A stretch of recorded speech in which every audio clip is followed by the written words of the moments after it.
We'll call the meeting to order, our June 12th, 2025 regular council meeting. Bienvenue tout le monde qui regarde à l'Internet.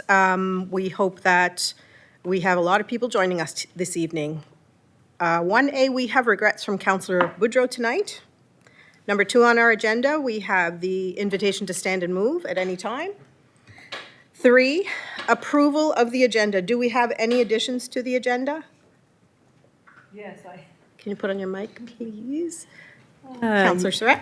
Yes, I have an addition to the agenda. Community Council Grant District 9 for Tuscott Cemetery funds. Okay, we will put that under 12E. Any other additions? Okay, seeing none, can we have a motion to adopt the agenda as presented? Moved by Deputy Warden. Sorry, go ahead. Conflict of interest? We'll do that next. Okay. Yep. Do we have a seconder? I'll second it. Okay, seconded by Councillor Bourque. Any other questions on that? All those in favor signify by saying aye. Aye. Contrary minded? Motion carried. Next, we have conflict of interest declarations. Does anybody have a conflict of interest to declare this evening? Go ahead, Councillor Bourque. Thank you. Yes, I'll declare a conflict of interest for the Community Grant District 4 Holy Family Parish Cemetery. Since I am the bookkeeper for the parish, I'm going to declare a conflict of interest there. Okay, sounds good. Thank you. Thank you. And if anything comes up on the agenda, at any time you can declare a conflict. So if we have an agenda item and you realize at that moment you have a conflict, you can declare it then. Number 4 on the agenda, we have a presentation from Rural Communities Foundation of Nova Scotia.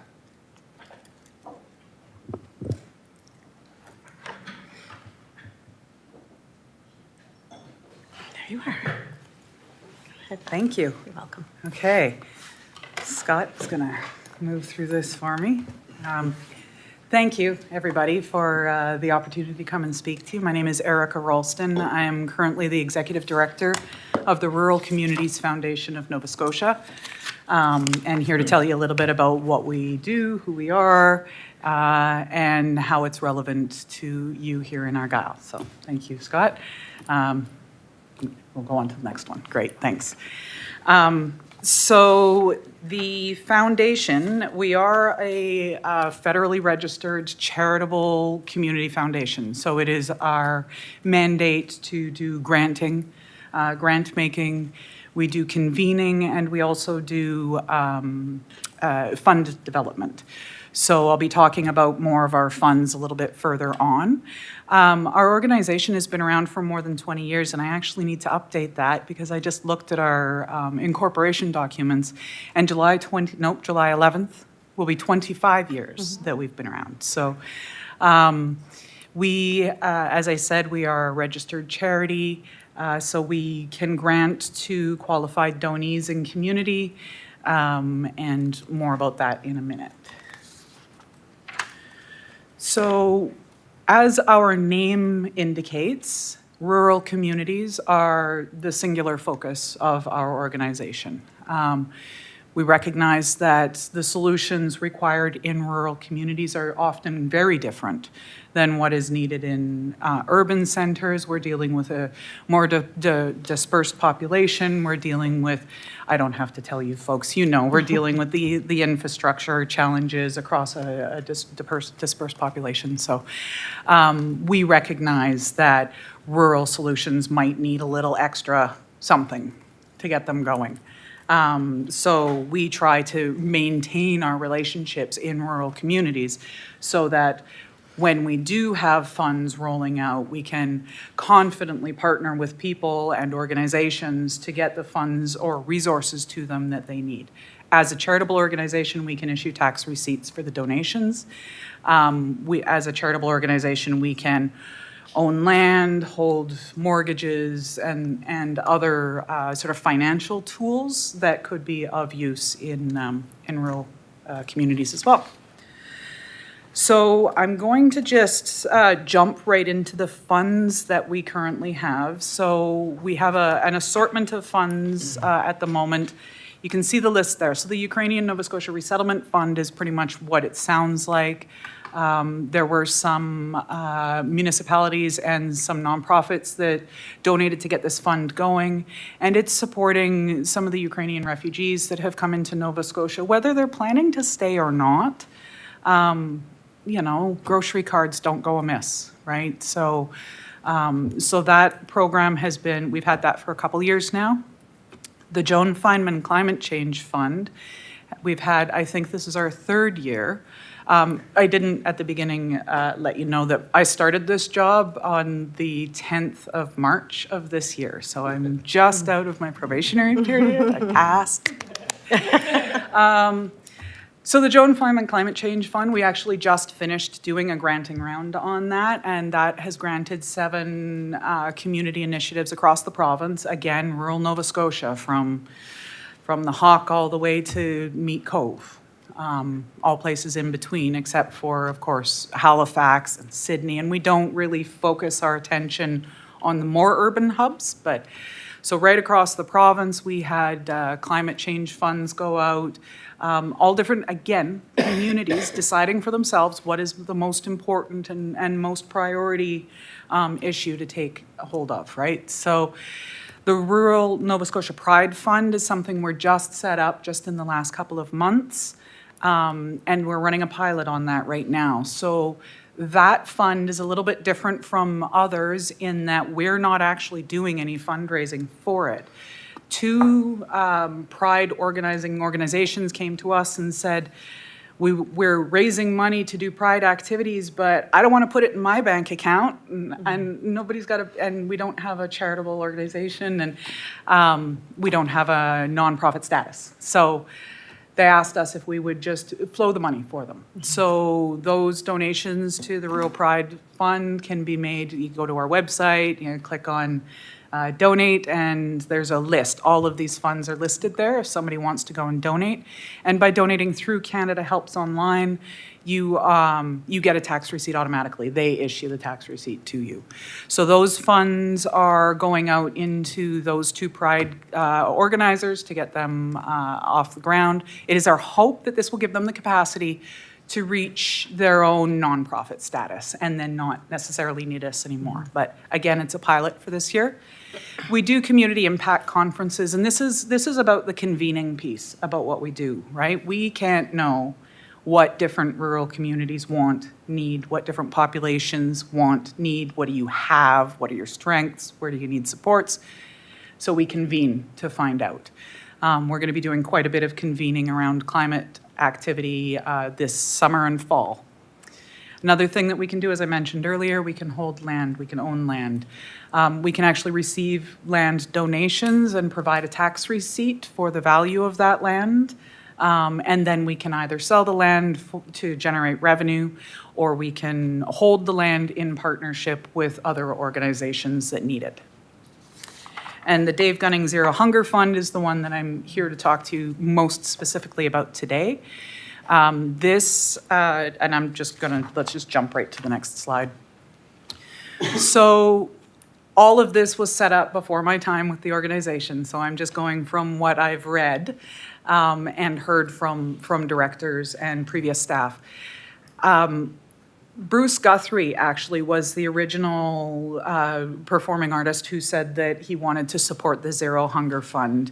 But then he became very ill, and before he passed, he asked Dave Gunning if he would lend his name to this fund. The Zero Hunger Fund is in support of, initially it was in support of meal programs in schools.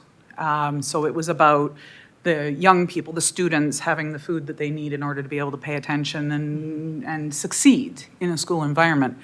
Now that there are meal programs coming out more and more into the schools, we've shifted the focus into the free stores. I'm sure you're all aware and have seen applications before for those free stores.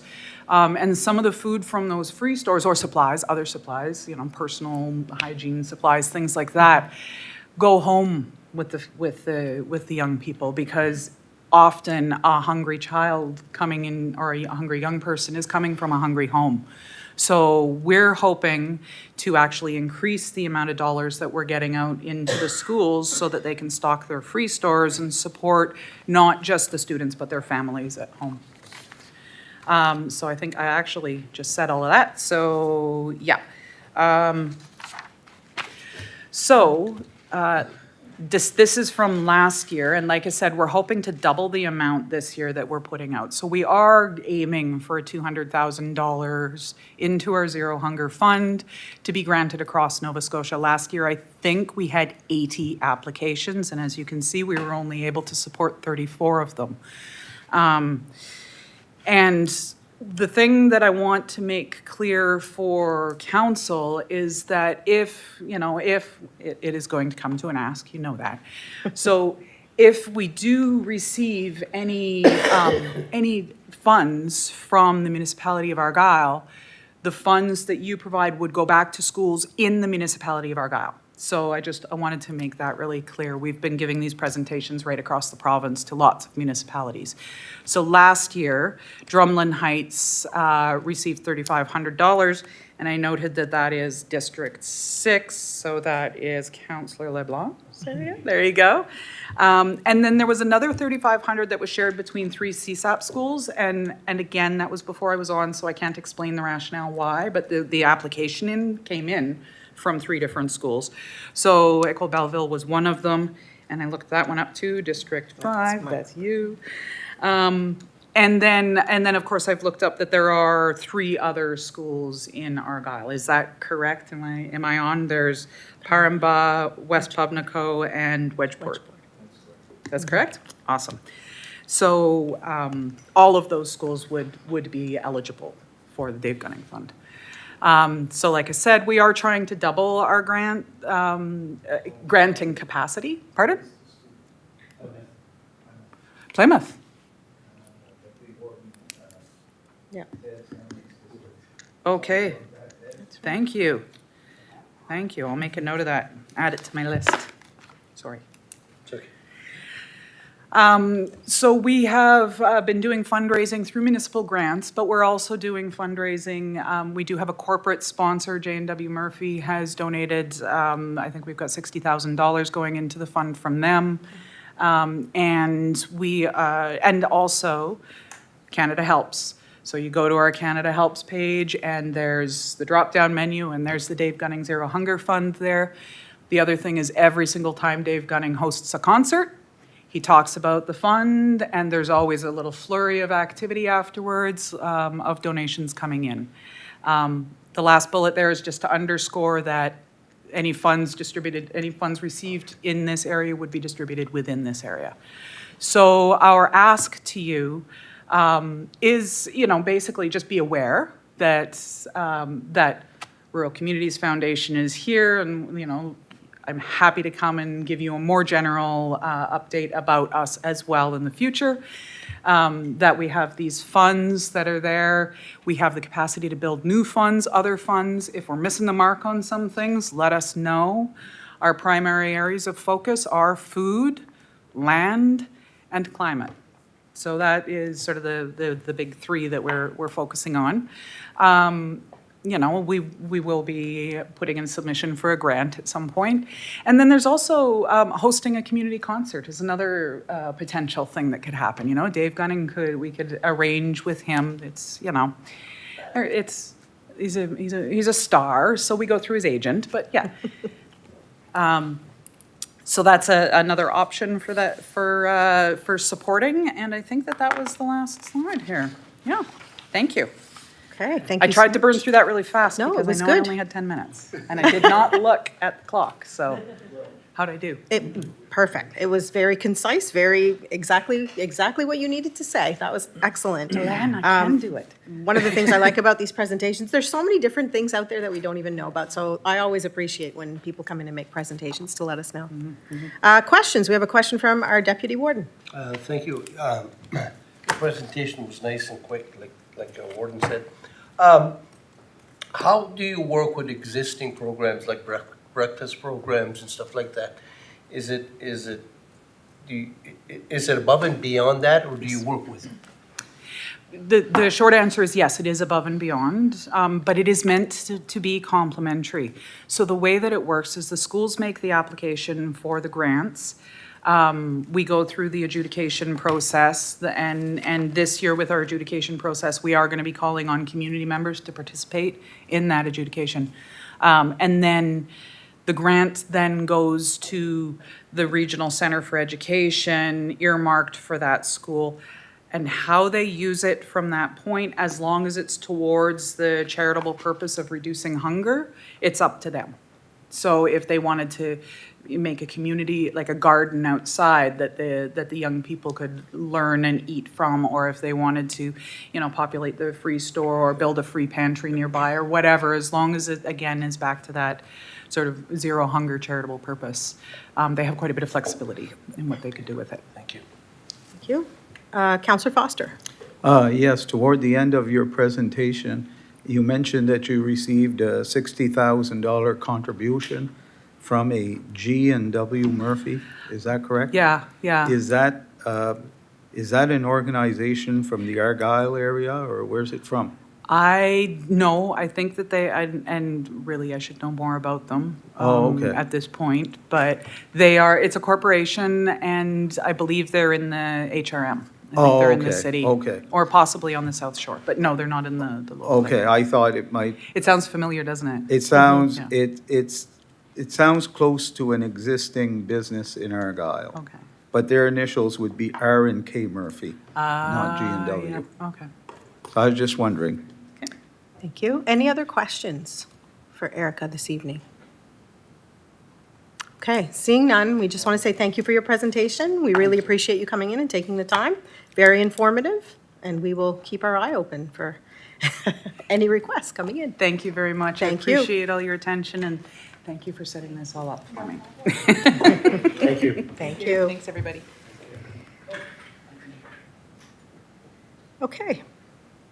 Number 5 on the agenda, we have adoption of minutes. We have minutes, 5A from May 15th, 2025, our regular council meeting minutes. Any issues with those minutes? Seeing none, they will be approved as presented. And then we have the minutes from May 22nd, 2025. That was our special council meeting minutes. Any errors with our minutes there? I just have one very slight, quick question. We approved an amount for Glenwood Hall, and I can't remember the exact figures, but it was 9,000, almost 10,000. But it was not 10,000 exactly on the nose.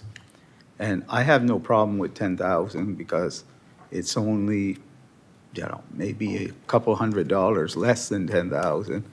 But I wonder if anyone knows the exact figure. Go ahead, Councilor LeBlanc. I can get you the exact figure, but it was, I believe it was somewhere around $9,871. Okay. So it was actually less than $200. Yes, difference. yes. So Yep. So, that's a non-issue with me.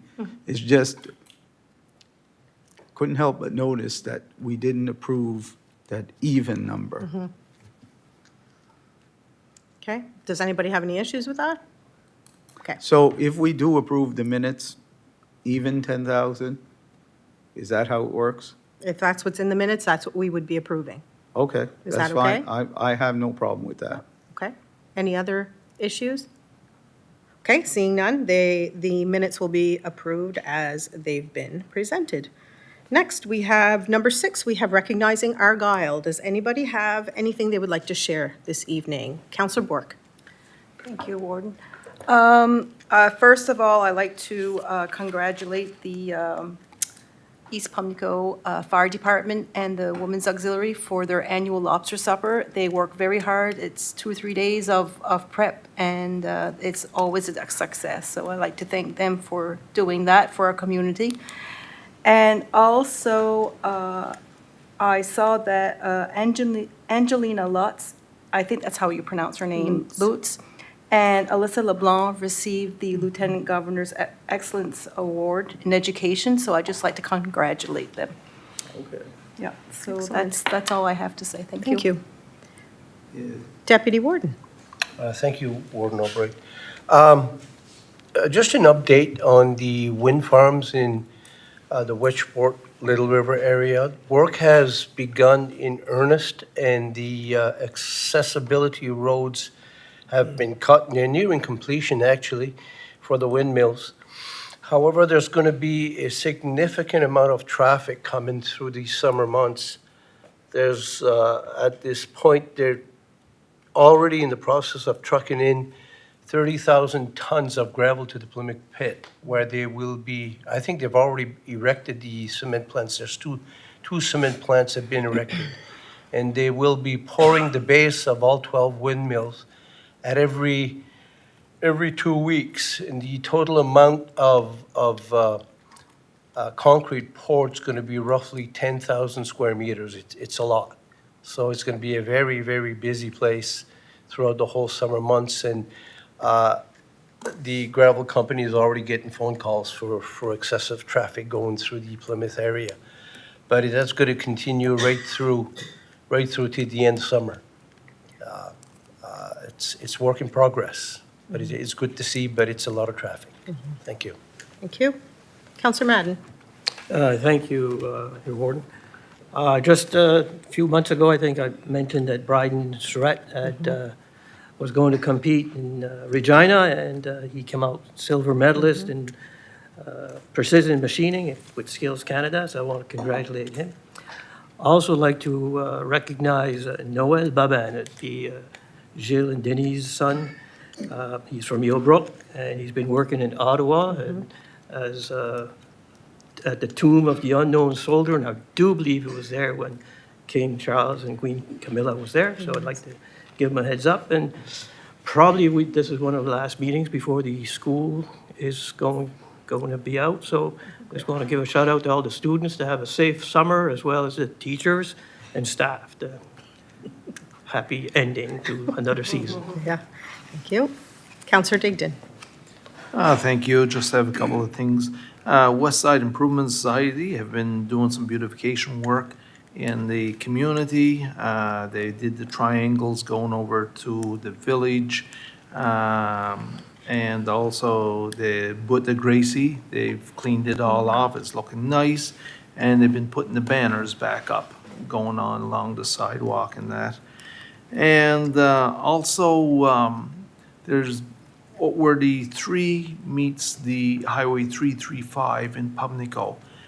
They've cleaned privately, some people have cleaned out there was a lot of trees there, and it made it very dangerous around that intersection. There's been some accidents there over the years, but they've cleaned it up really nice, and you got a lot more visibility around there now as far as pulling out and stuff like that, so it makes it a lot safer for everyone. And yesterday, I had the honors, I guess, of dropping off some of the checks down around home to the organizations that were cleaning the ditches for us. And every one of them thanked us for the program and for putting it on, sponsoring it, and paying. Happy that they were receiving their checks, but I told them not as happy as what we are for them to be out doing that work for us on behalf of the municipality. Thank you. That's about it. Okay, thank you. I would like to mention, the East Kent Betterment Society had a spring fun day on the weekend that I attended. A lot of volunteers, but what I was really happy to see, there are a lot of young volunteers, like kids that were there, and that was really good to see. I ended up winning the raffle prize, actually, which I never win anything. It was pretty exciting. It is a dinner for two to Trout Point Lodge, actually, so I know. Everybody, my kids are fighting over who I'm taking. And I just wanted also to mention, there's a Belleville and Friends community group that actually I was part of in the beginning, and to get the community signs up in Belleville, but they've gone beyond that now, and they've put one of those pantries by the church, by the mailboxes by the church, and I just wanted to mention they're really doing a lot of work to help out anybody that they can in our community. So I'm really proud of how they've taken it to the next step. So I just wanted to mention that. Next, number 8, any committee reports? Does anybody have anything to report on committees? Okay. Oh, Councillor LeBlanc, sorry. Thank you. Just give an update in regards to, there's been a lot of activity going on at the Mariner Center. We are in the stages of doing interviews for a CEO, and that is progressing. We are not quite there yet, but we are getting closer, yes. So more of that will come down the road. Also regarding the airport, that as well, we are in the process of CEO position coming for September. That is also getting closer, and more will be announced at a later date. Good. Thank you. Deputy Warden Saunier. Thank you, Warden. I attended a waste check meeting as well. Councillor Madden was there as well. And if I understand correctly, we had a chat on the EPR, and Gus Green basically assured us that'd be around $200,000 or $300,000. Yeah, feedback coming to our municipality, so that's significant. So, That's a big help. yes, Good. Thank that's you. it. Thank you. Anybody else for a committee report? Okay, seeing none, I'll go back. I apologize, I skipped over my warden's report. Just want to go back. I just want to highlight a couple of things. I know I did put some information.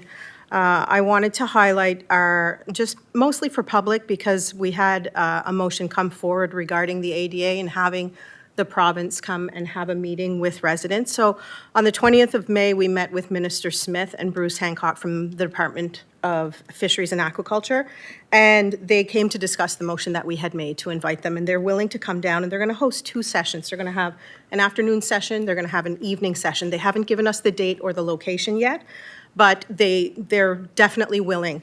And the message that I got several times was, we are the regulating body. They said it over and over and over again, and they said to myself and the deputy warden, forward any complaints, any issues to them. They want to deal with it because they're the regulating body. So if you are getting any emails, any correspondence, forward that to the province, or you can forward it to me and I can give you the information to forward to the province.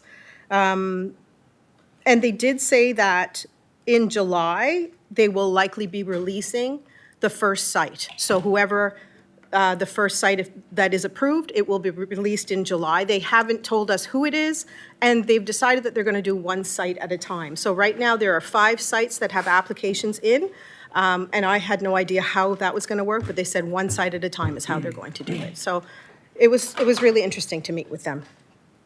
Councillor Foster, you have a question? Yes, I have a Yep. question on what you just said. So if I receive an email, which I have in recent days, which I haven't responded to yet, I am to forward that email They want correspondence. They were to clear. be forwarded to the Provincial Department of Fisheries? Yes, they were clear With- on that. Without me responding or acknowledge, is it okay to say to the sender, I have received your Absolutely. email and I have forwarded it to the Provincial Department of Fisheries Yes. and Aquaculture as requested by the minister, By as the minister. requested by The them? minister is the one who As said requested by the minister? they would like That- for. That yes, would be proper protocol? Yes, Okay, I just wanted to be 100% clear on that. absolutely. And since I have an open mic, I have a question for the deputy warden, if I Okay. may, over the report he just gave. EPR, 200 to 300,000 coming back to our municipalities. How many municipalities are members of Waste Check? That's a good question. Probably Us. Yarmouth. 6. So that would be 2 to 300,000 divided by 6 or prorated? No, How exactly would that work? And when could we expect the first money to start coming in from that program? I know that it only goes into effect in December. That's when it begins. So Okay. when the money starts coming in, I have no idea. So maybe the CAO might have an idea as to how much we could, based on your report, how much we could reasonably expect to come to Argyle on an annual basis. Through you, Madam Chair, I believe that the number that the Deputy Warden shared, the 300, I think Councillor Madden confirmed 350, I was not attending that meeting. That would approximate the annual amount that we would receive as the municipality. It would be prorated this year. You would not see that this year. It would start January 1st or December 31st. We have not negotiated a contract with Circular Materials at this time. I will say that the number of $350,000 is, or give or take, please forgive the fact that it may not be precisely that number, but it's representative of the actual cost for recycling transportation. So that came out of our recent request for proposal that we were perhaps a little saddened to see the amount of increase. But in the bid, there were two components. There was the pickup of recycling, and then there was the pickup of other, if you remember. So that number ought to reflect 100% of the cost of the recycling that we will be paying. So in essence, Circular is hiring us, and we are hiring the pickup organization. So it's like a subcontract essentially. So we will be reimbursed for that component only. The remainder of that we will have to absorb as a municipality. Last I'd say about that is that there are additional potential benefits that may come out of the circular material contract, and that would come out of the cost of the actual recycling from the tipping fee floor to Scotia Recycling in the Valley. So there are two components. One is the pickup, and the other is the actual recycling. We do not see that benefit directly. We would have an indirect benefit through the organization that does our solid waste park operations. Final point on that is that the budget anticipated a much lower number than what was announced here today. So we expected between 20 and 25,000 to occur this year. This fiscal, it will be more than that number. However, as we went through this budget conversation before, now we're starting to understand what that's going to be on an annual basis. There was a lot of uncertainty at the time the budget was passed. So this is good news. It takes pressure off of us and the residents. Definitely. Okay. Councillor, Very good answer. Thank you. Councillor Madden? Thank you, Madam Warden. Just on a note, Mr. Boudreau was at that meeting also for Waste Check. But back to ADA, is DFA going to answer all these? That's a great question.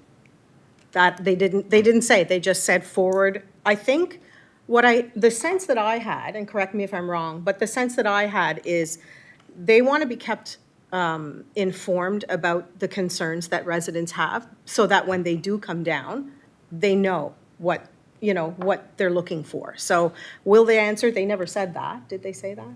No. I don't know. Thank you. Okay. Timed out. The other thing I wanted to talk about was FCM. So this was my first FCM. All the years I've been on council, just because of work commitments, I was never able to go. So I went to FCM this year in Ottawa.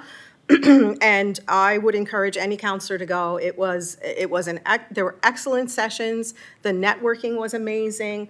And not just the networking with other councillors, but even within our own council, just being able to spend that time together and, build those relationships, it was amazing. The themes were, it was common themes overall. They talked about housing. We all have the same types of issues. It was housing, it was climate change. They talked about cost of living. They talked about garbage collection.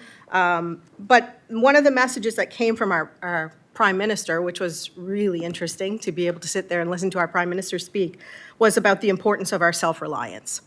So being able to take care of ourselves. And there were two sessions I attended several sessions, but a couple stood out to me, and one was on misinformation and disinformation. It was a full room, and there was standing room only. So I feel like we've fallen victim to I thought it was misinformation. I feel like it's been disinformation, and disinformation is intentional and what we would call some fake news. And I know what I'm saying right now is not going to be popular, but I'm going to say it because I feel like we have struggled as this council with a lot of disinformation without being able to stand up for ourselves. And the presenter spoke about it's time when that happens, you need to fill that vacuum with the truth. So remaining silent isn't necessarily, that's what you're going to say, isn't necessarily the right approach, but making sure that we are countering with the truth. So I thought that that was it was an excellent session, and I felt like I needed to hear that. I needed to hear the messaging that was happening at that session. There was another session around women in politics and the fact that society is still struggling with women as leaders. And I don't feel that here. I really don't feel that here. However, there have been situations where I have felt that some of the decisions possibly that we've made, sometimes some of the backlash, I wonder is it because we have more women on council? Because that is an issue. And if you're not a woman, it's hard to understand that. But that was a really interesting session. We also networked with some councillors from New Brunswick who, oyster farms are one of their main industries, and they could not rave enough about what the industry has done for their province. And we asked questions. We said, so are they in residential areas? They are. They're in residential areas. We said, did you have any pushback from residents? None at all. They've not had any issues whatsoever, and they could not rave enough about the success that it has been in their community. So I felt like I needed to hear that as well. It just reinforced for me that we're doing the right thing. I really still feel like we're doing the right thing when it comes to our decision around ADA, and we need to grow this industry. We need, especially after the year we've had in fishing. We haven't had a lot of positivity around fishing, and we all know, we've heard it more than once around this table, if fishing collapses here in Argyle, then what? So I just wanted to share that. I encourage anybody who hasn't been to FCM, like I said, 12 years I hadn't gone, but it was an excellent experience. So I just wanted to share those extra things. Sorry, Councillor Digdon? Go ahead. Thank you. If I may, just a couple of points you touched on there. First off, I honestly don't think that it's because of the women that are in council. I would hope, and that's not the case. And I would hope also, and I'm going to say it, and if I upset somebody that may be watching tonight, I guess I upset somebody. And that I feel as though now it's went, the ADA for this community, for this council, has went from professional, people ask, and they have a right to ask, they have a right Absolutely. to, and that it almost seems like it's a personal vendetta there now. And it's too bad that it's went that far. I think it's time for it to stop. I really like the Department of Fisheries saying that any inquiries from now on should go to them. And whether or not they answer them, that's beyond our It's up to control. them. And the only other thing I will finish it off by saying is I put your name forward as warden, and that I was very proud of you that night, and I stand behind that tonight. Thank you. Thank you. Thank you. Next, we have number 9, our 7-day notice, Article C21, Travel and Expense Reimbursement Policy Amendment. So this is a 7-day notice. You'll notice there are some amendments in red, and when I was speaking with Ms. Newell, she explained that when we had looked at this policy, some of that had been left out, not purposefully, but it was important information that needed to be in there. So if you look through the 6, 6.1, 6.2, 6.3, those are all pieces that had been omitted by accident, but need to be there in the policy. And then in 7.2, it speaks about how, for example, if you go to breakfast in a hotel and we have a per diem of $20 for breakfast, but if your breakfast costs more than that, to provide the receipt for that, so for the difference, for the extra. So those were the 2 amendments. This is our 7-day policy, 7-day notice. Are there any questions on that? Okay, seeing none, we will continue on. Next, number 10, we have for decision and discussion. 10A, we have a demolition request. So we have two attachments. We have a letter to the owner, and we have the RFD. I'm going to open up the RFD. In the RFD, it talks about, it talks about that there was a complaint that was made to the resident, and all the procedures that should have been in place were all followed. There's been no communication with the owner. It seems like the owner has kind of abandoned the property and really doesn't make any steps to have communication with the municipality. So right now, there has been a demolition order that has been filed, and the cost of the demolition will be added as a lien against the property, and after 2 years, that the property is completely, like the abandonment happens, it triggers a tax sale. And from the tax sale, we hopefully will recuperate what is owed for the demolition of the property. That's typically how it works. So we do have a motion, so I'm just gonna read the motion first, Deputy Warden, then we can have discussion on it. So there's a suggested motion to move, move that we issue an order to demolish the residential structure located at 2,894 Highway 334, and that the demolition be completed by July 31st, 2025, and the costs of the demolition constitute a lien against the property under Section 507 of the Municipal Government Act. So that is the potential motion. Is anybody willing to make that motion so that we can have a conversation around it? Okay, so it's moved by Deputy Warden, seconded by Councillor LeBlanc. And questions, comments? Deputy Warden Sonia, go ahead. Thank you. My only question is, as this owner, he's an American, am I correct? That, I'm not sure about I that. think he's foreign. Okay. There are multiple owners or multiple interests, one of which is American, yes. Okay. Any other questions or comments on that motion? Councillor Madden, I assume that RFD is request for demolition, or for decision, but it could be in this case. In this case, it could be. RFD is? Decision. Usually it's request for decision, Okay, thank you. but in this case, it is a request for a decision for a demolition, so. RFDD. Any other questions or comments? Seeing none, we have a motion on the floor. All those in favor signify by saying aye. Aye. Contrary minded, motion carried. Next on the agenda is 10B, Yarmouth Area Industrial Commission member, and I apologize, the form is here. I thought I had handed it in, but I had not. I know. So we have a member of the Yarmouth Industrial Commission who had to recuse herself because of a conflict of interest. So we need, as per the memorandum of understanding, we need 3 voting members on that committee. Currently, there's myself and there's Councillor Foster. So we need one other committee member from council to go on the Industrial Commission. Now, the member in question has said she might do a trade if somebody is willing to trade one of their committees with Councillor Surratt. But we do need an extra voting member. Go ahead, Councillor LeBlanc. So I would absolutely be willing to trade. I sit on Waste Management. Okay.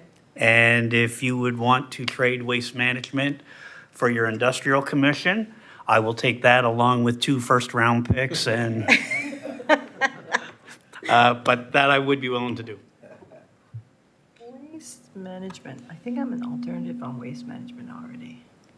But I can go as a primary. Yep, I believe Councillor Burke is on that as well, are you not? Yep, so. Yeah, I'm in agreement with that.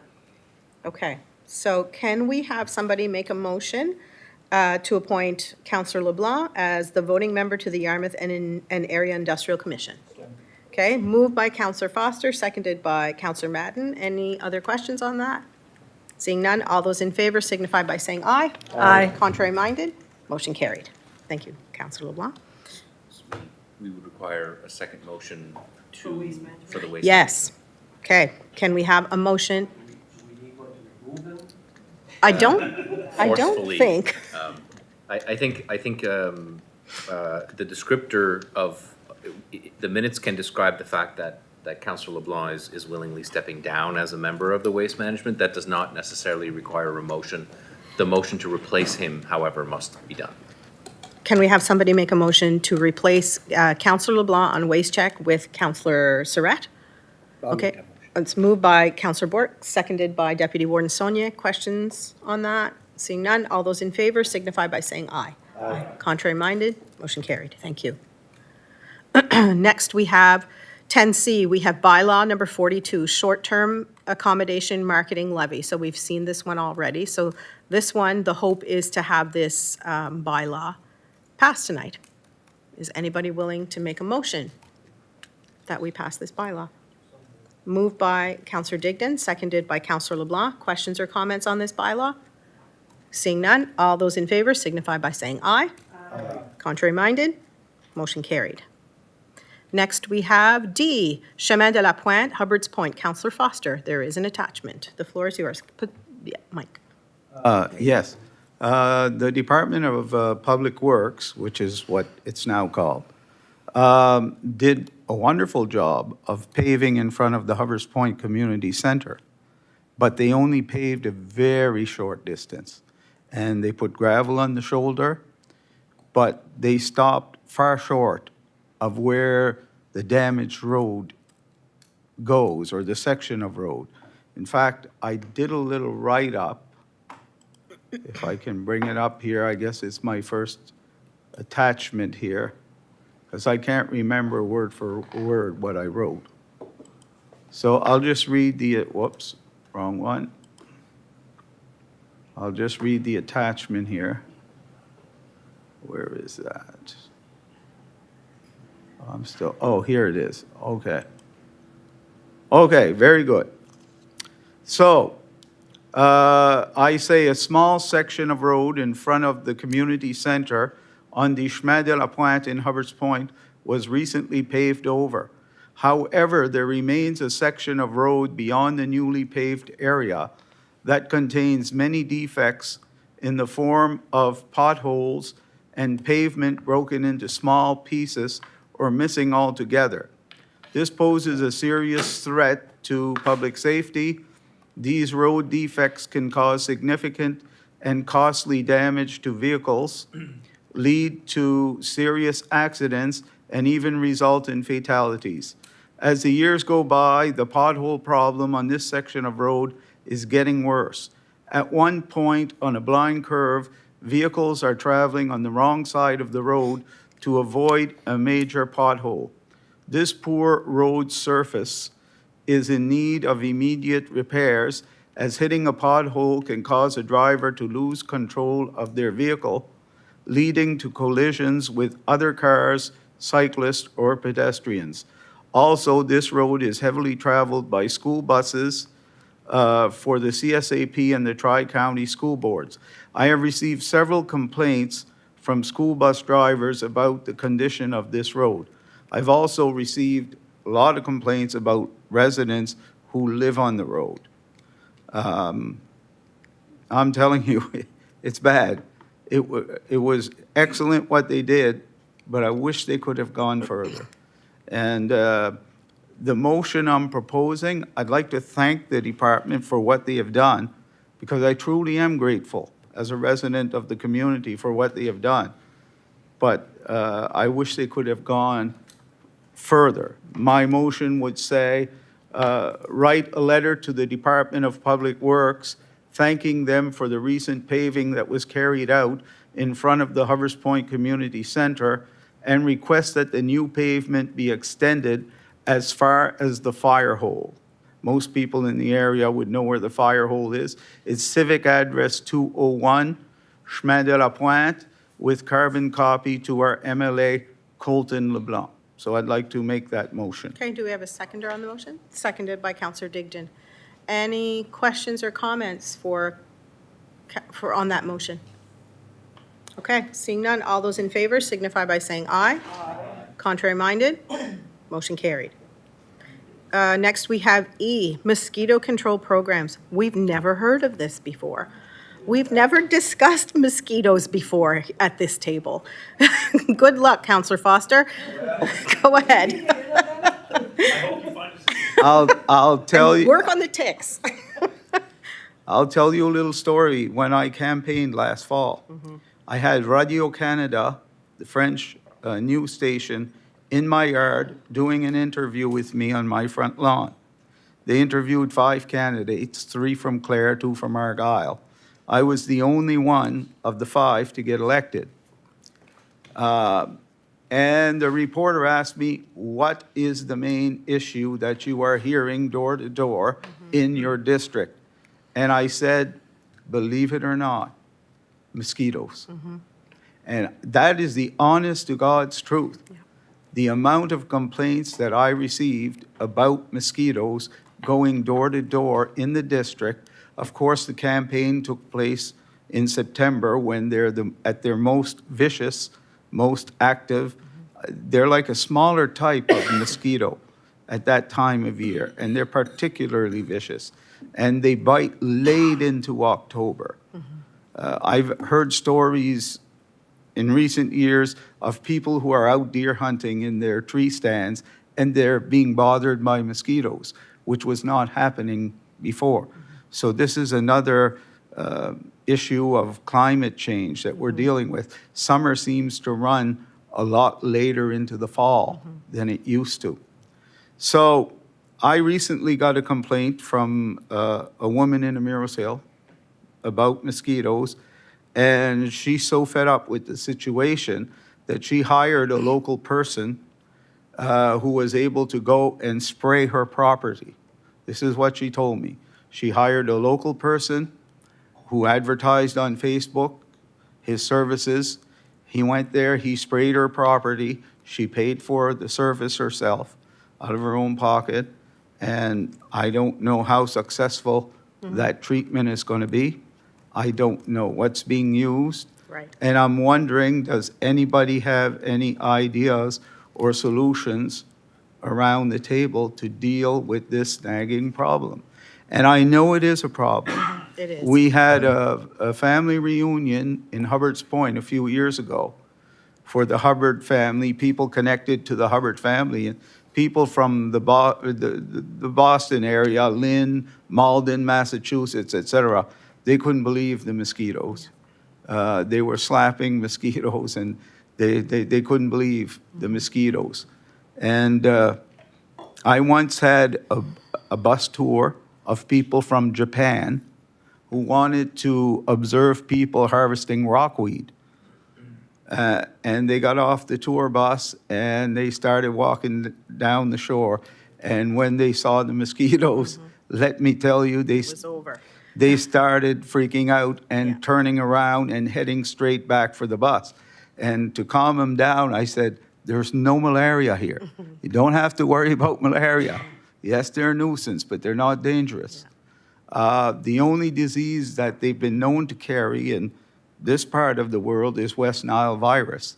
And there have been cases of West Nile in Nova Scotia a few years ago, but there's been no cases, proven cases of West Nile in the last 3 years.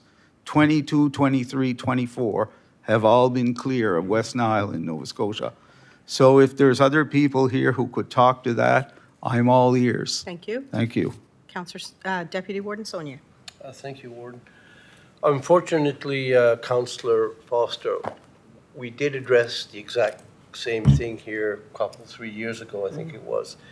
And there was a university, I'm not sure it was Halifax or not, but they did an extensive survey on mosquitoes and how to control them. And there is a spray, but it's super expensive. And I think they've applied it in Florida, and it does work to some extent. But because they have the tax base, they have a lot of population over there, they were able to afford it. Out here, it's just over the top expensive. And there was suggestions of putting bat houses and, natural predators of the mosquitoes. And of course, we know that the swallows, the swifts are coming back a bit, maybe that will help. But as in terms of putting money out there to beat this problem, what we talked about a couple of years ago just was totally over the top. Yeah. Maybe someone can add to that. Thank you. We have comment from Councillor LeBlanc. Thank you. Bear with me here because I'm going way back to grade 10 biology, and that was many, many, many years ago. I do believe mosquitoes, I I believe they can stay, their larvae can stay dormant for up to 20 years. And so it's, if you have a season of where it's not prevalent, they just won't hatch. And so you can spray, you can do whatever. Really, the main things, I guess, that we learned back then is still water, so such as ponds and that. Get rid of your ponds, like don't leave that type of water sitting around into your yards and that. Secondly, unfortunately, we have lost a lot of our bat population, but that's exactly as bats and other creatures in that regard that will eat them. Other than that, a really good bug spray and wear a hat with a net. And it's unfortunate, but that's where we live. And, it's what we're faced with. So. Thank you. I know one of my children bought a house in Sluice Point, and that's one of the things I said to her. Be aware, the mosquitoes are going to be a nuisance, and you're going to have to figure out a way to live with that, because if you want to spend any time.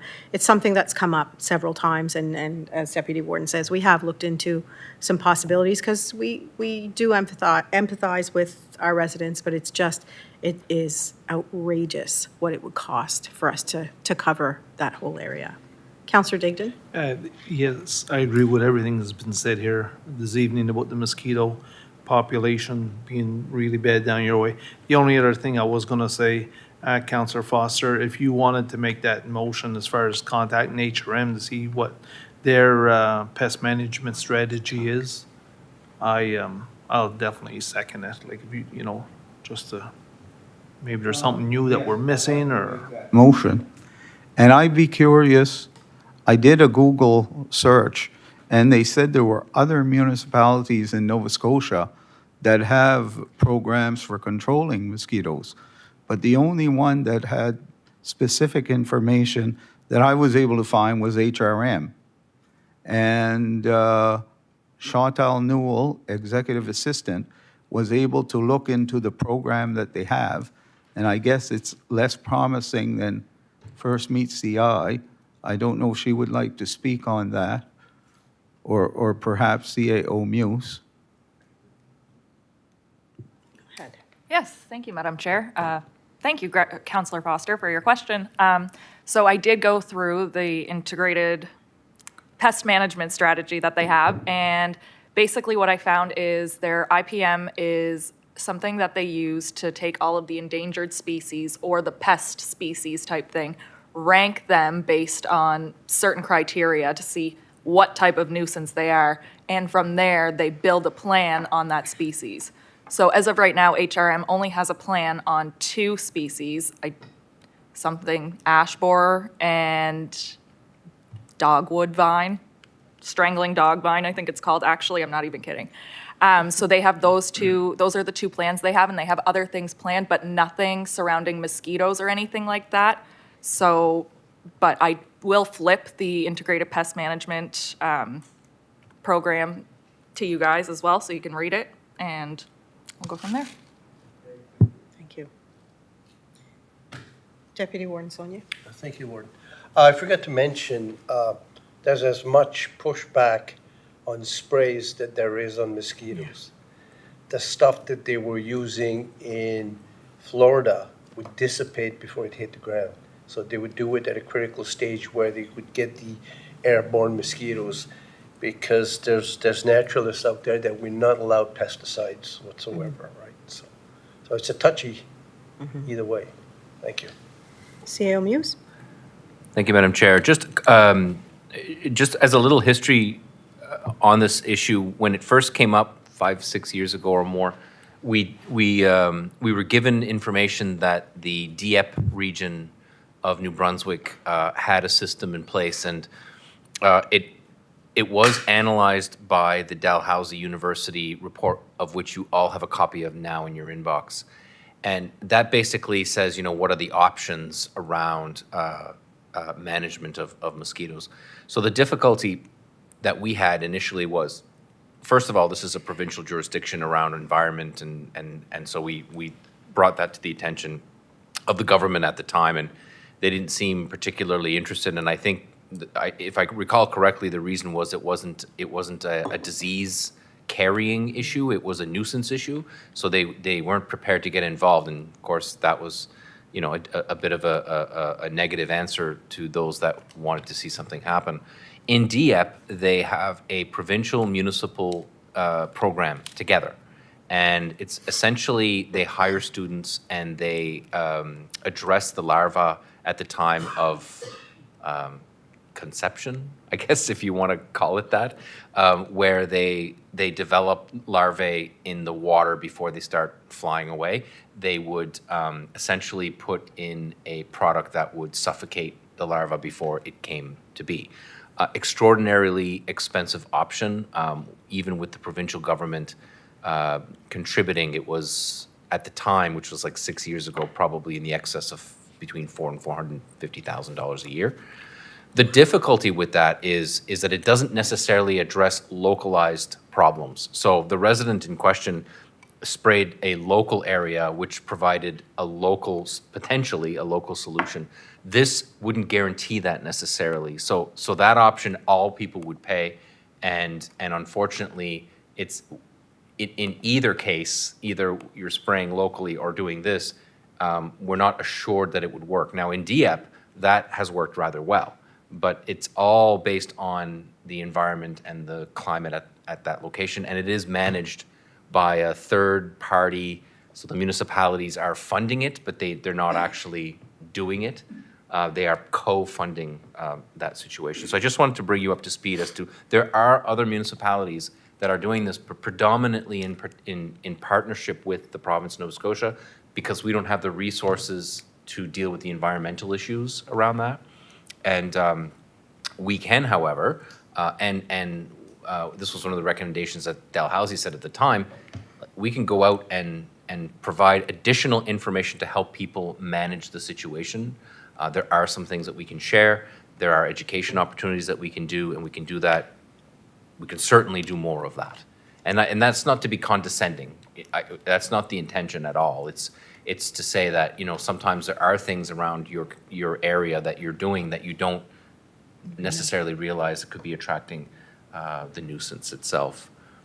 So that's a bit of the history on what we know to this point. And when the presentation happened to the council said, thank you very much. Until the province is gonna, you know, dig into this, we really can't dig into it on our own. So I hope that gives you a little bit of a history there.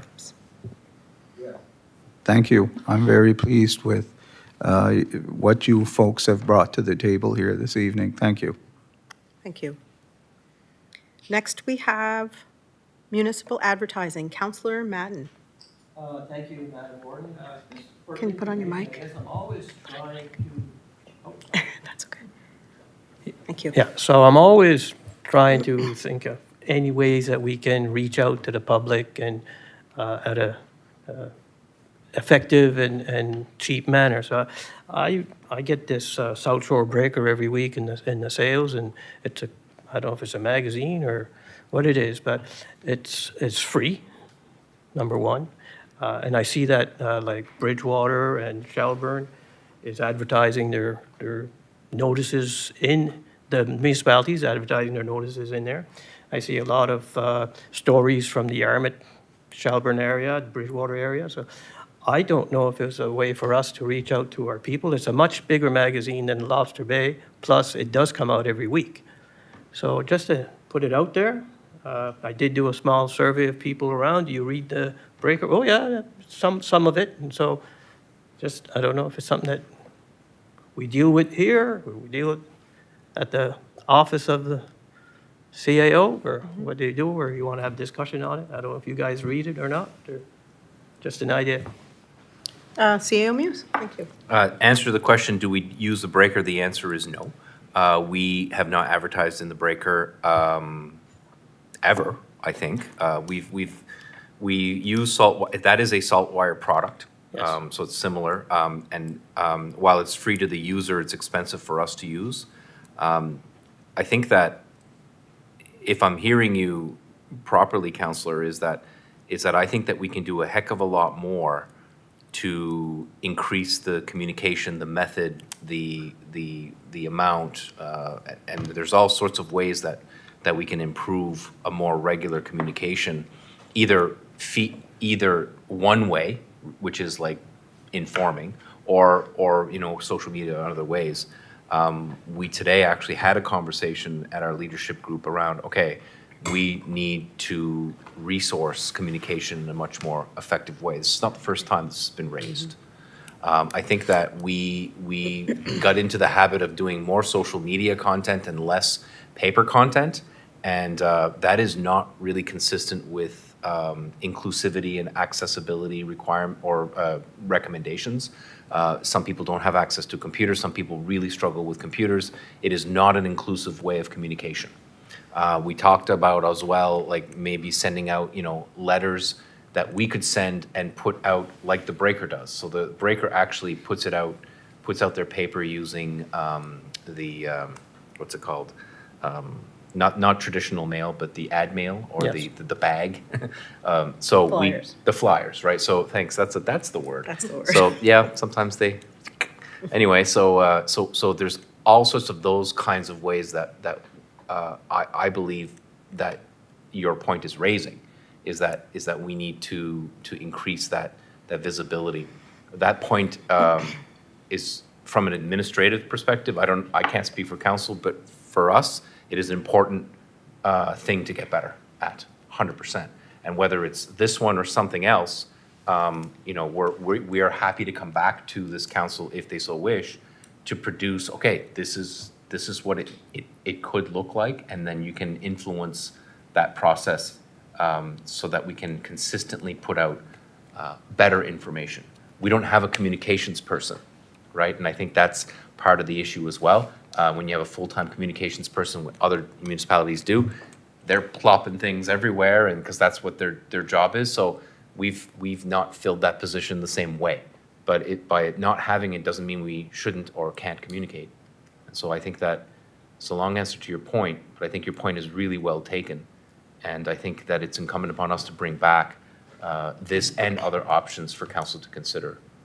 I hope that I don't know, it was comment or question, but I hope it answers that.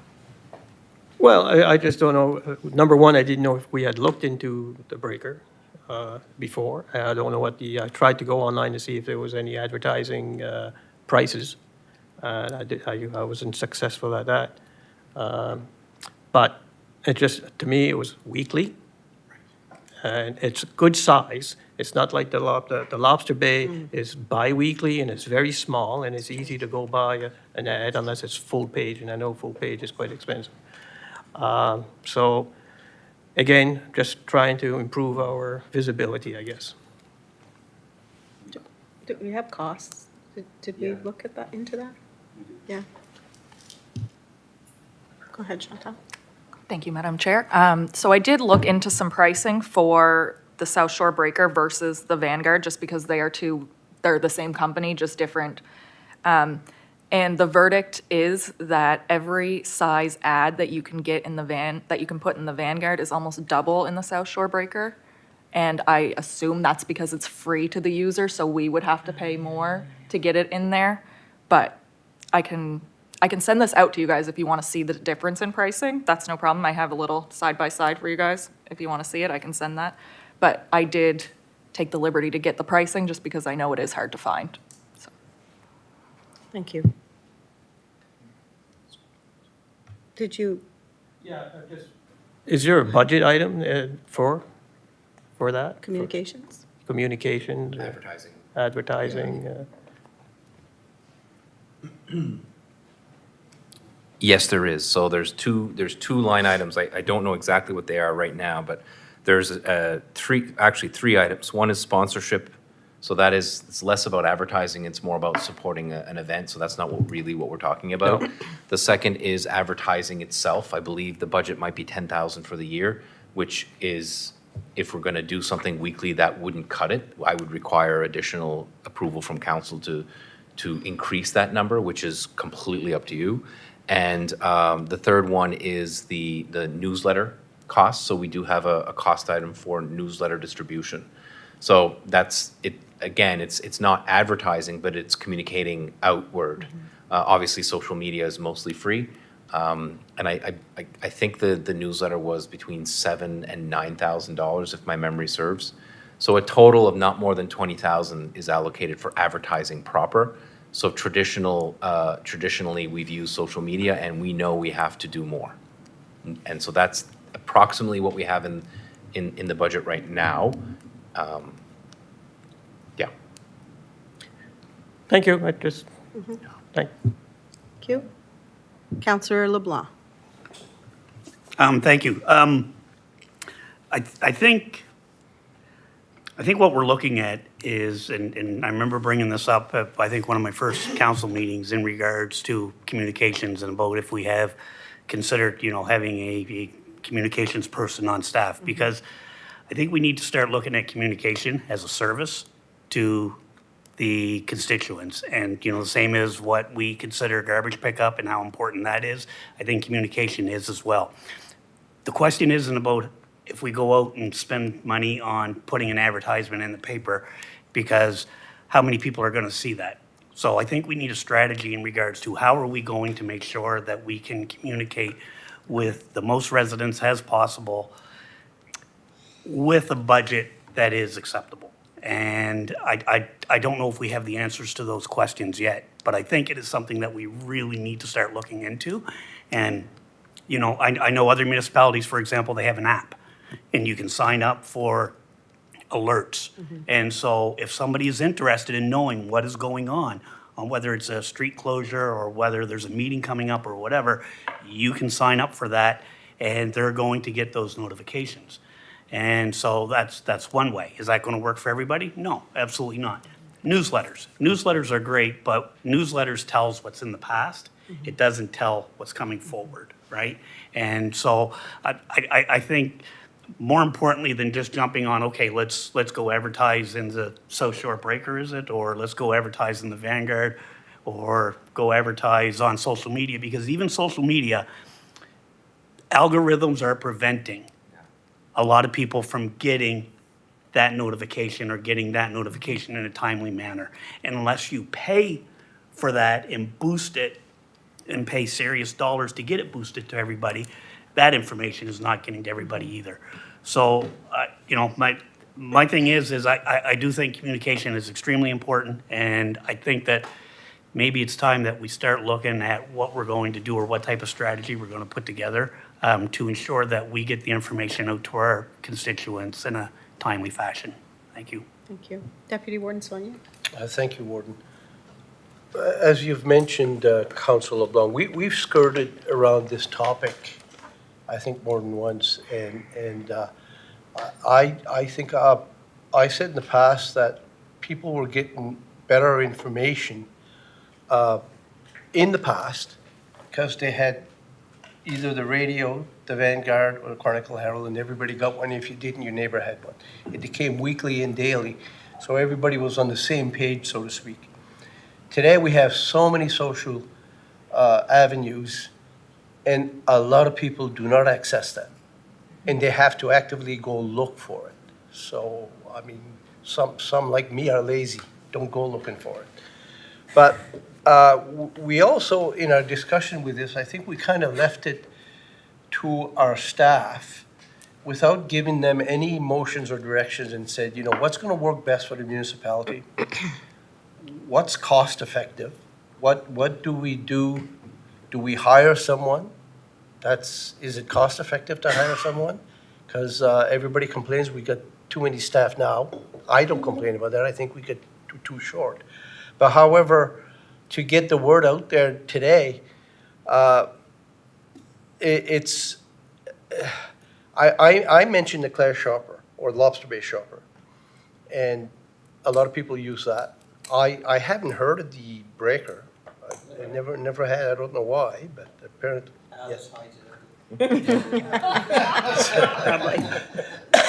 But anyhow, I agree with you in the fact that we should improve our communications, especially on important subjects where, even small community grants or rebates, some people miss out on that, and we've said that before. So all that stuff we can improve, just we got to get our heads together and find out what's the best way to do so. I mean, that might be more than one answer, I'm guessing. Thank you.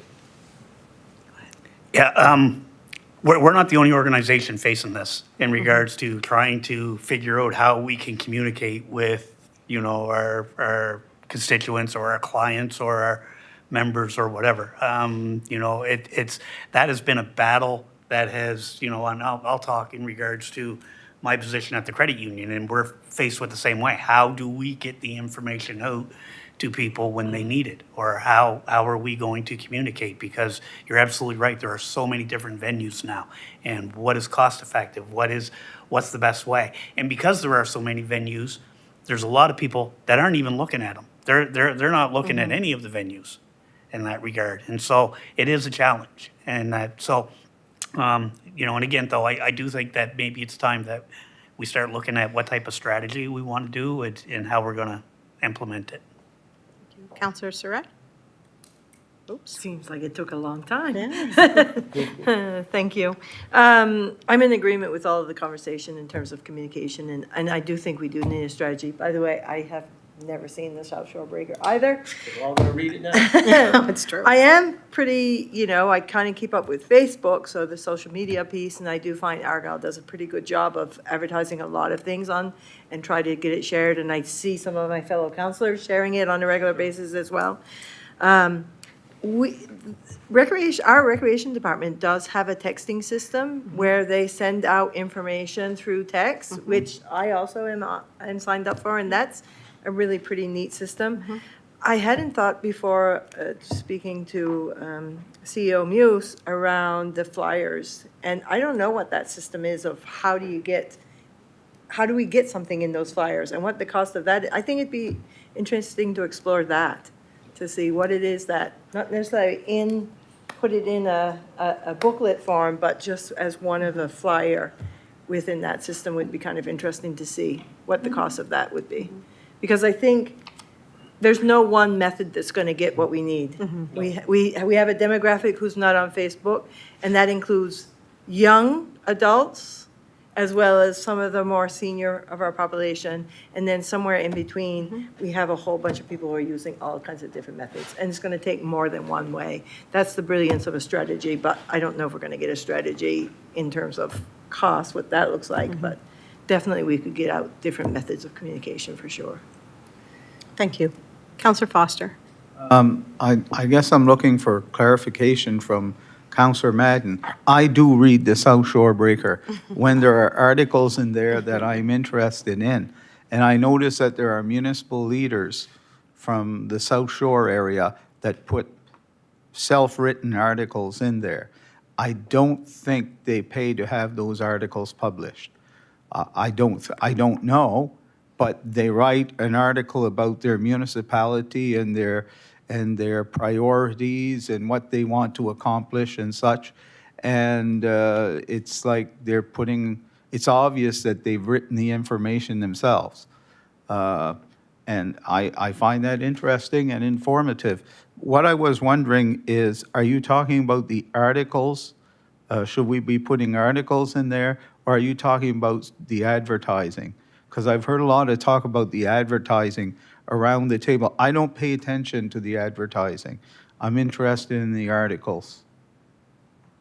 Counselor Madden?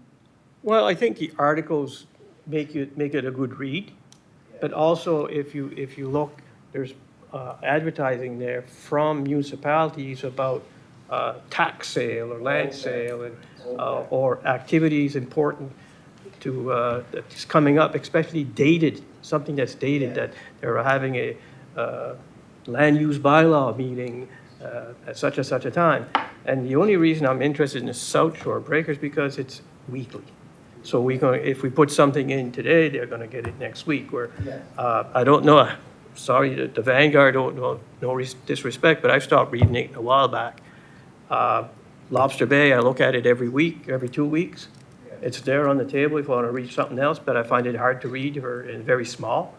Where this is a good-sized newspaper, and you can see it. Maybe that's why it's cost so much, because it's a good size, but it's very readable. But the articles do bring the attention to the advertisements if you're interested in something.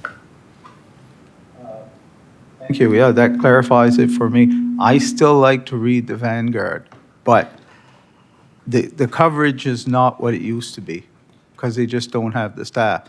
And the same with the Chronicle Herald. We're just not getting the coverage that we used to get. And people are getting their information from social media, and it's not always accurate. Counselor Bork? Yes, thank you, Warden. Yeah, I agree. We need to improve our social media. I'm just wondering, how much would it cost for us to have a weekly send out? Probably I'm going too far, but a weekly send out versus putting ads into the Vanguard or whoever we put ads in. How much does it cost? You know, is it cheaper for us to do that? I know it's going to take time for staff to do something like that, but it's just an idea out there, maybe. Then that way, something's sent out every week or bi-weekly or whenever is needed. So it's just a suggestion. Thank you. CEO Muse? I don't have the answer to the question how much it would cost in terms of comparing the two. In terms of staff priorities are council-driven. So if this is something of importance to council, and in the interest of because what I'm hearing here is a lot of like yes, right? You could, if you so chose to, instruct myself to look into a variety of options around communication. You don't have to be as specific as to say a strategy for communication, but you could instruct myself to start to examine different options and costs associated with each. That can be brought to you for further information that gives you more information. And then from that, you might say, you know, we need to do more. We need to actually execute these things. And then that might actually end up as a policy, not necessarily a full-on strategy, but it would say this is our policy on communication. This is what we're going to use. This is how we're going to use it. This is, you know, there's a gamut of information out there that you can either send for information or you're asking for information to come back, right? That's the two sides of public engagement, right? So I feel that you have an interest in that is what I'm sensing, but I think that the council would benefit from additional information. And so if you wish to make that a motion, we will take that on, and we will do a bit of a draft or take one of what that might look like for you, and then you can discuss it and refine it. I'm just making that as a suggestion. It's entirely up to you what you want to do. Okay. Counselor Digdon? Thank you. First part, I was just going to say, because no matter what tools you use to put information out there, the people are going to have to want to go looking for their information, no matter what we use. Somebody can always say, well, I've never seen it. I don't believe you've ever done it or whatever. People are going to have to, you know, we can only do so much and use so many avenues to put the information out there. The people have to want to make themselves say, what's going on in the municipality? Let's look at their website, see what's happening. And that the other avenue, exactly why I had my light on that, is I'd like to make that a motion that our CAO and his staff or whatever, however he wants to proceed with that, look at avenues that we can use to have a better way of communicating with our residents and getting our information out there. Thank you. Do we have a seconder to that motion? Seconded by Counselor Bork. Any other questions or comments on that motion? Deputy Warden Saulnier. Mostly a comment. I think today, we've seen so many changes in media in the last few years. Everything changes so fast. Twitter used to be Twitter, now it's what, X? With the advent of AI, all this communication is probably going to change even more. So I'm just saying we're going to have our heads up on that stuff. Just a comment. Thank you. Ever-changing, yeah. Yeah. Counselor Madden. Yes, just before we continue, can I ask Mr. Jedry a question? Possible, yeah. So I know you work with land use bylaws. And so where do you go to inform people? What's your go-to at this time?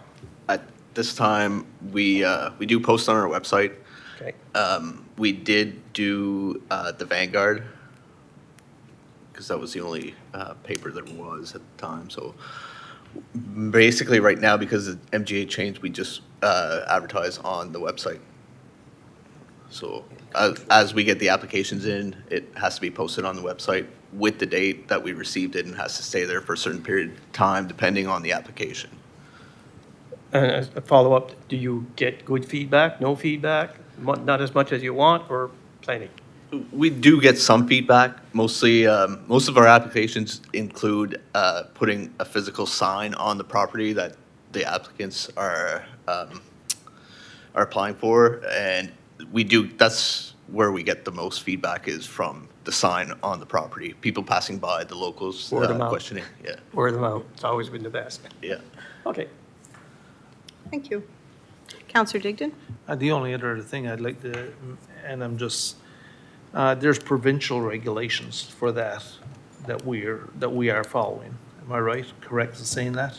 Yeah, you are correct. We're following the MGA. I'm not sure exactly which section, but we're following the MGA section, which is provincial. Thank you.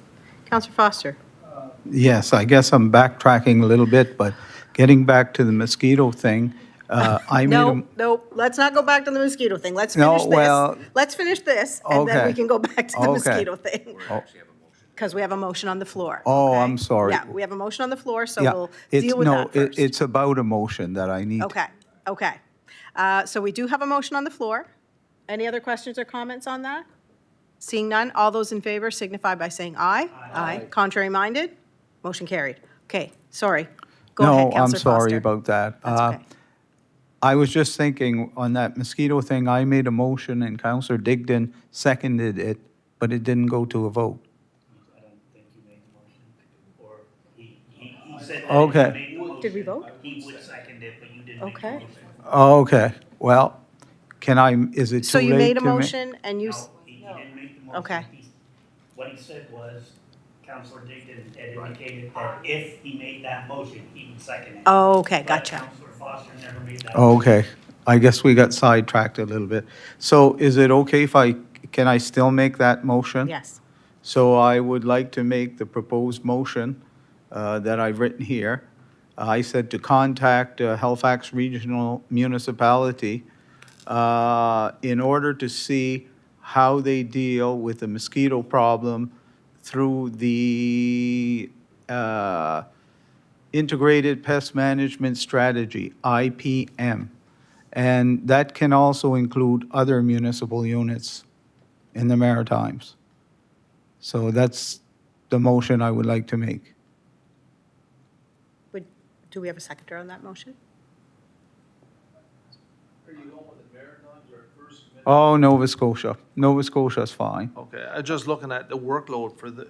Yeah, I know. staff. It's That's- just that I don't know if there's other municipal units in Nova Scotia that have such a strategy, but we learned this evening from the CAO that there is a municipal unit in the Dieppe Moncton area that has such a program. Oh, I'll second it. Okay, Okay. thank you. Any other questions or comments on that? Just have the motion repeated for the record. Do you want to repeat that motion? Is it the motion that you have here, Counselor Foster? It was amended. Okay. The only adjustment I make to my motion is that it include other municipalities within Nova Scotia. Okay. Okay, Thank you. thank you. Okay. Any other questions, comments? Seeing none, all those in favor signify by saying aye. Aye. Contrary minded, motion carried. Okay. Thank you. Next, we have number 11, correspondence and for information.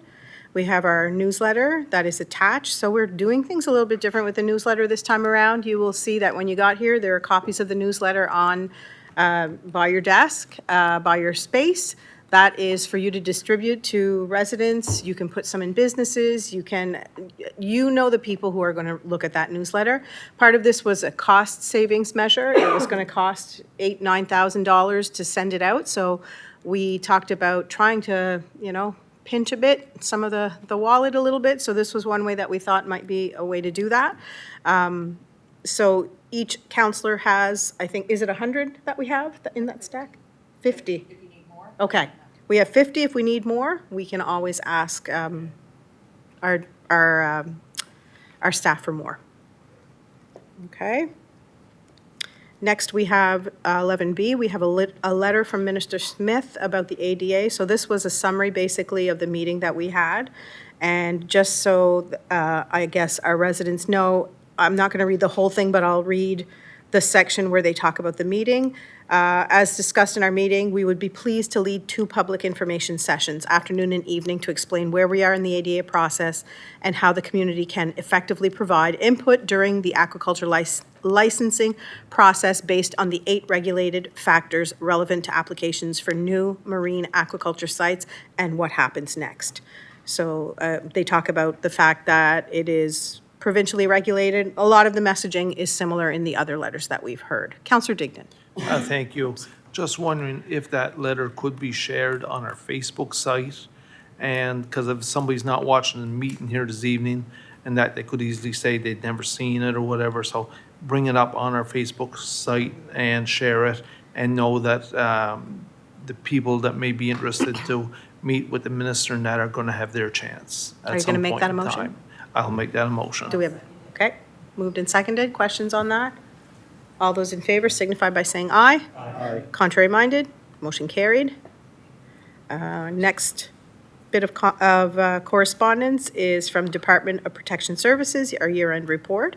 So there is a report that has been provided to us by our very own Renee Jedry. Are there any questions for Renee today on his report? So in his report, he basically gives us the year-end. So the projects, talks about fire inspections, bylaw enforcement, development officers, building officials, senior safety coordinator. So there's an organization chart of his department, et cetera, et cetera. Does anybody have any questions or comments for Renee? Okay, seeing none, we will continue on. 11D, Yarmouth Hospital Foundation. Thank you, Renee, by the way, for that. Yarmouth Hospital Foundation letter of thanks and newsletter. So we had donated to the Hospital Foundation. So this is typical thank you letter, and they have provided a copy of their newsletter as well. Next, number 12, we have financial request. 12A, council community grants. So we're going to start in District 4. So for Councillor Foster, the first one is Paramba Seniors Club des Aînés for $700. Are you making that a motion, Councillor Foster? Yes, I would like to make that motion. Do we have a seconder to that? Seconded by Councillor LeBlanc. Questions on that? All those in favor signify by saying aye. Aye. Contrary minded? Motion carried. The second one is for a community grant of $700 for the Holy Family Parish Cemetery in District 4. Are you making that a motion, Councillor Foster? Yes. Do we have a seconder? Seconded by Councillor LeBlanc. All those in favor signify by saying aye. Aye. Contrary minded? Motion carried. Next one is District 6 for Councillor LeBlanc, community grant for the Argyle Historic Church for $700. Making that a motion? Seconded by Councillor Bourque. All those in favor signify by saying aye. Aye. Contrary minded? Motion carried. And then community grant for District 7, that's Councillor Bourque for Laurel Hills Cemetery for $700. Do we have a seconder? Seconded by Councillor Madden. All those in favor signify by saying aye. Aye. Contrary minded, motion carried. We have a community grant in District 8, so for Councillor Digdon for the Pubnico and Area Garden Club for $700. Do we have a seconder? Seconded by Councillor Surratt. All those in favor signify by saying aye. Contrary minded, motion carried. Then we have one more in District 9 for under Councillor Surratt for $400. What's the community group? Tusket Cemetery for $400. So you're making that motion? Yeah. Do we have a seconder? Seconded by Councillor Madden. All those in favor signify by saying aye. Aye. Contrary minded, motion carried. Number 13, we have agenda topics for our next meeting or notice of motion by councillors. Do we have any agenda topics or notice of motion? Any councillors? Councillor Madden. Because we've been talking about having, either Minister LeBlanc or TIR directors, or, and I know this it's coming to an end for summer breaks. I don't know, we want special meetings for that, or we'd like to hear from one of them, or I the know, RCMP, we've had a meeting with them, but we haven't Yes. had any. So I just. I don't know. believe that, that Public Works, the Department of Public Works is slated to come to our next meeting. Is Yes. that, they're going to be coming to our next meeting? Tentative, it was supposed to be this one, but we had to make a change there, so end of the month for TIR. Yeah. For Minister LeBlanc, we'd have to We can check reach in out. with him on that. We don't know. Like I now. say, if it's just a special meeting anytime, Yeah. I'm sure there's enough to discuss with him, just. Yeah, the RCMP typically report to our Joint Police Advisory Board, so you may not see them as often because it's now going through that. Okay. So the membership would be, I believe, Councillor Surratt and Councillor Boudreau, who are, did I get that right? Sorry, Councillor Bork, sorry. Bork and Boudreau, I apologize. So so they would be reporting. I believe we have an upcoming meeting next week, I believe. Yeah, June 23rd is our next meeting. Yeah. Okay. Question period? In camera, so we have an in-camera item, section 22.2. So we need a motion to go in camera. Okay, moved by Councillor Bork, seconded by Deputy Warden Saunier. All those in favor signify by saying aye. Aye. Contrary minded, motion carried. Okay, we will